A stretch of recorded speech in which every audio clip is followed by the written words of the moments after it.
সুপ্রভাত বন্ধুরা, আশা করি সকলে ভালো আছেন। আমিও মোটামুটি ভালো আছি। তো সকালবেলা একটু ভিডিওটা শুরু করলাম।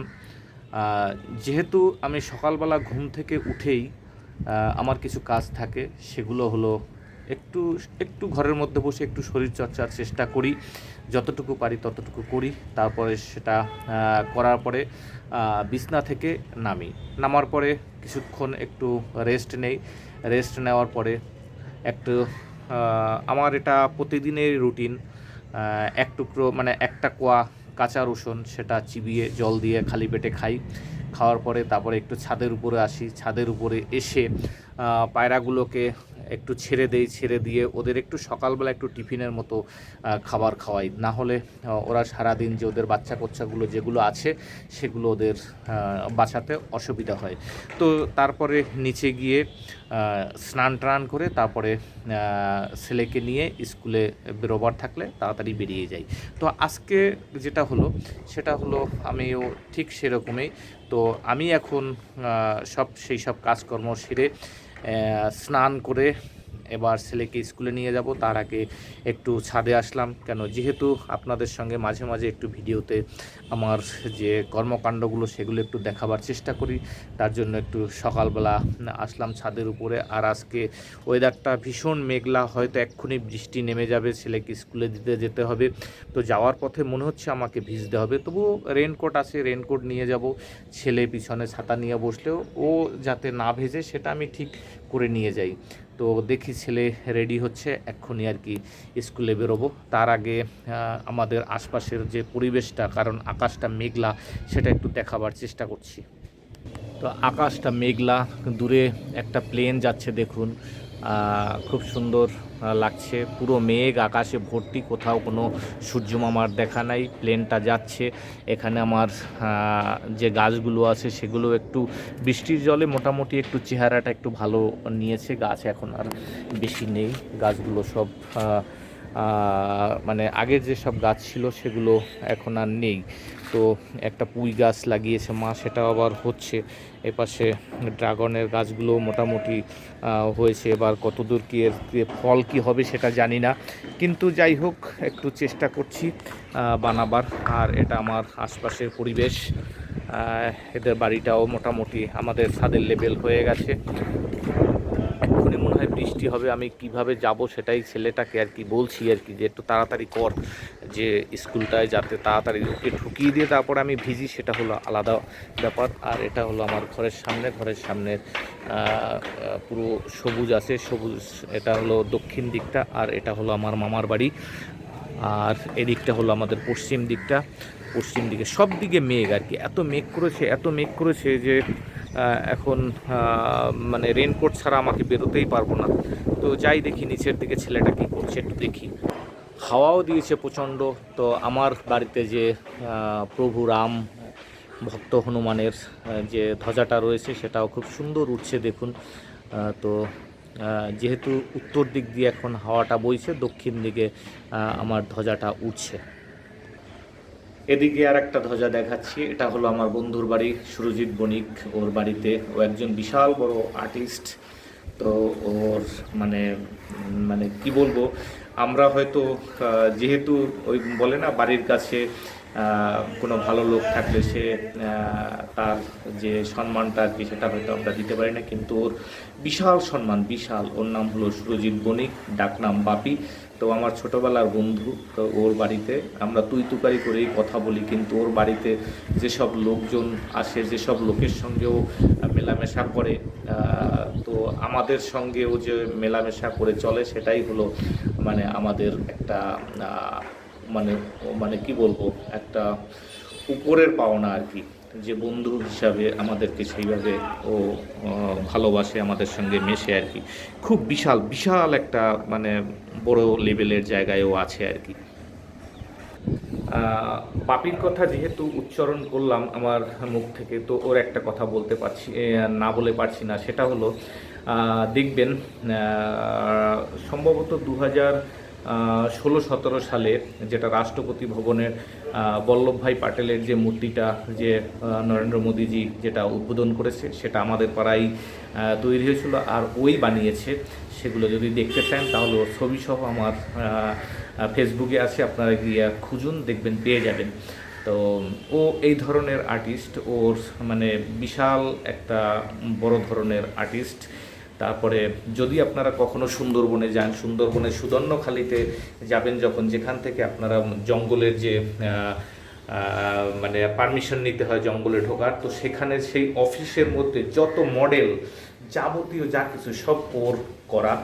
তো আমাদের কলকাতা রিজার্ভ ব্যাংকে যদি যান, রিজার্ভ ব্যাংকের সামনে যে দেখবেন একটা টাকার স্ট্যাচু আছে, ওটা বানানো, ওর বানানো। তো যদি আপনি মানে আর কোথায় কোথায় বলবো, যদি আপনি স্বাস্থ্য ভবনে যান, স্বাস্থ্য ভবনে যে ডিএনএর যে স্ট্যাচুটা আছে, সেটাও কিন্তু ওর বানানো। তো এই ধরনের মানে কাজগুলো করে, এবং ওর বাড়িতে যেসব লোকজন আসে, মানে খুব বিশাল বড় বড় মানে জায়গায়ও আসাম সরকারের কাজ করে, শ্রীলঙ্কায়ও কাজ করে এসছে। তো খুব বড় ধরনের একজন আর্টিস্ট। তো ওর কথা আর কি একটু যেহেতু বললাম, তো সেটা একটু বললাম। এবার যাই নিচের দিকে।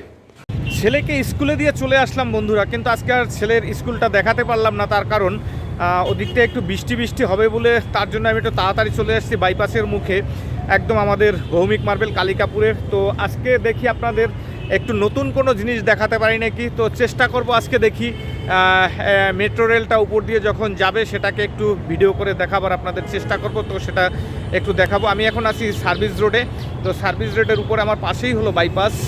বাইপাসটা এই যে উল্টো দিকটা আমি দেখাচ্ছি, উল্টো দিকে দেখুন এই যে মেট্রোর যে উপরের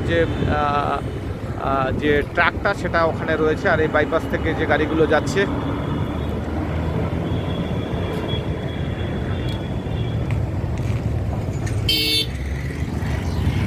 তার এটা আছি আমি সার্ভিস রোডে। আর সব থেকে আপনাদের আজকে একটা মানে জিনিস দেখাবো, সেটা হলো এখন চলছে শ্রাবণ মাসে আমাদের সমস্ত যারা ভোলে বাবার ভক্তরা আছে, তারা সবাই যত ভোলে বাবার যে স্থানগুলো আছে সেখানে যারা যাতায়াত করে, যেমন আমরাও কালকে চলে যাব, আমাদের ভান্ডারা লাগবে, যেটা আমরা তারকেশ্বরে প্রত্যেক বছর করে থাকি। তো কালকে আমরা রাত্রবেলা কালকে বেরিয়ে যাব, আমাদের রবিবার থেকে আমাদের শুরু হবে ভান্ডারা, তো সেখানে আমরা চলে যাব।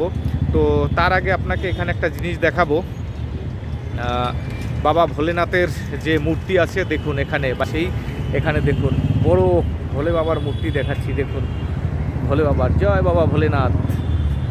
তো বাবার মূর্তিটা এখানে বানানো ছিল, এখানে একটা মেলা বসে আর কি, এটা শিবরাত্রি উপলক্ষে মেলাটা বসে। তো সেই সময় যে গেটটা করেছিল, গেটটা কিন্তু সেরকম রয়ে গেছে, আর বাবা ভোলেনাথ কিন্তু নন্দী মহারাজের পিঠে বিরাজমান করছেন এখানে, দেখুন কত সুন্দর লাগছে, তাই না?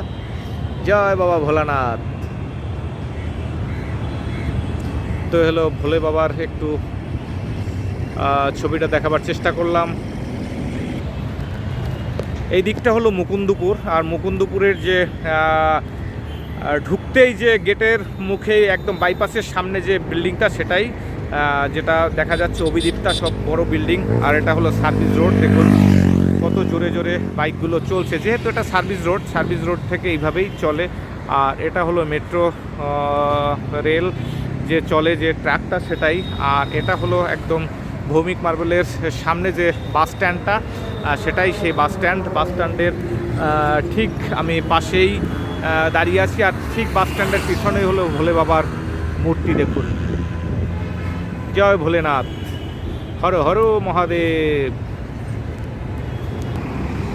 বন্ধুরা আরেকটা জিনিস দেখাচ্ছি, দেখুন এটা বাইপাসের পাশে, এই গাড়িটায় একসময় কত মানুষ চড়তো, আর এখন এর চড়ার কোনো লোক নাই, এটা বাইপাসের পাশেই এখানেই পড়ে আছে। তার ভিতরের তো কোনো শুধু স্টারিংটা, তার খাঁচাটাই পড়ে আছে, বাদবাকি কিছুই নেই। তো এটাই হলো, যখন কোনো একটা জিনিস অকেজো হয়ে যায়, তাকে ঠিক এভাবেই মানুষ ফেলে রাখে, হয়তো কোনোভাবে এটা অ্যাক্সিডেন্টের গাড়ি বা যাই হোক, পুলিশ এসে এখানে হয়তো রেখে দিয়েছে, সেই অবস্থায় গাড়িটা আছে। তো কী অবস্থা দেখুন, এরকম বাইপাসের পাশে ওপাশেও কিছু 2-3টে বাস রয়েছে।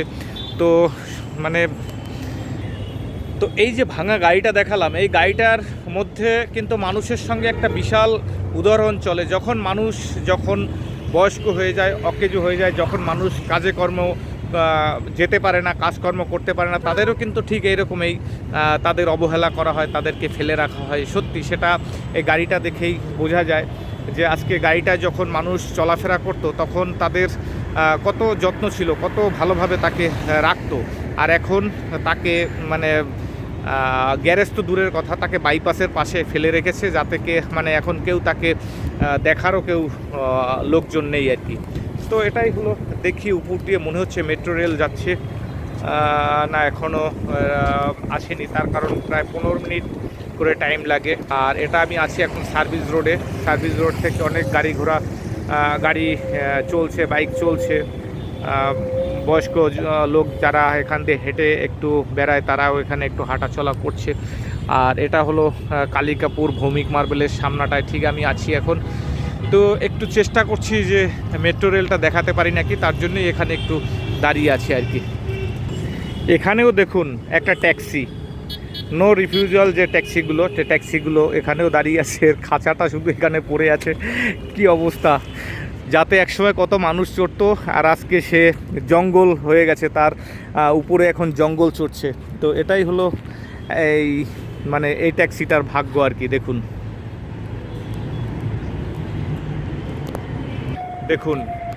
যেটা বলেছিলাম আপনাদের, একটা মেট্রো রেল দেখাবো। তো দেখুন বন্ধুরা, এই দেখুন মেট্রো রেলটা চলে এসছে। আর আপনাদের দেখাতে পারলাম যেটা আমি বলেছিলাম, যে একটু বাইপাসের কাছে একটু দাঁড়িয়েছি, মেট্রো রেলটা দেখাবো। তো সেটা হয়ে গেল আর কি। এটা কবি সুভাষ থেকে এখন রুবিতে যাচ্ছে। রুবি হলো এখন রুবি অবধি চলছে, কবি সুভাষ থেকে রুবি অবধি। তো যেটা আপনাদের বলেছিলাম সেটা একটু দেখালাম, এটার জন্য একটু দাঁড়িয়েছিলাম এখানটায়। তো ছেলের স্কুল সব কিছু সেরে সুরে একবারে বাড়িতে চলে আসলাম। এবার একটু খাওয়া দাওয়া করতে হবে, তার কারণ সকালবেলা খালি পেটে ওষুধ খেয়েছি। এবার তার প্রায় আধ ঘন্টা 45 মিনিট পর খাওয়ার কথা, কিন্তু তাতেও আমার অনেকটা দেরি হয়ে গেল। এবার যেখানটায় বসে ভিডিওটা শুরু করেছিলাম সেখানটায় চলে এসেছি, আর সেখানটায় ভিডিওটা শেষ করব আর কি। তো ভিডিওটা আজকে অনেকটা বড় হয়ে গেছে। তো বন্ধুরা, আপনাদের সঙ্গে আজকে অনেকটা নতুনত্ব কিছু শেয়ার করলাম। তো সবাই ভালো থাকবেন বন্ধুরা, পরবর্তীকালে আবার দেখা হবে নতুন কোনো ভিডিওতে নতুনভাবে। সবাই ভালো থাকুন, আপনাদের দিনটি শুভ হোক। নমস্কার, হরে কৃষ্ণ।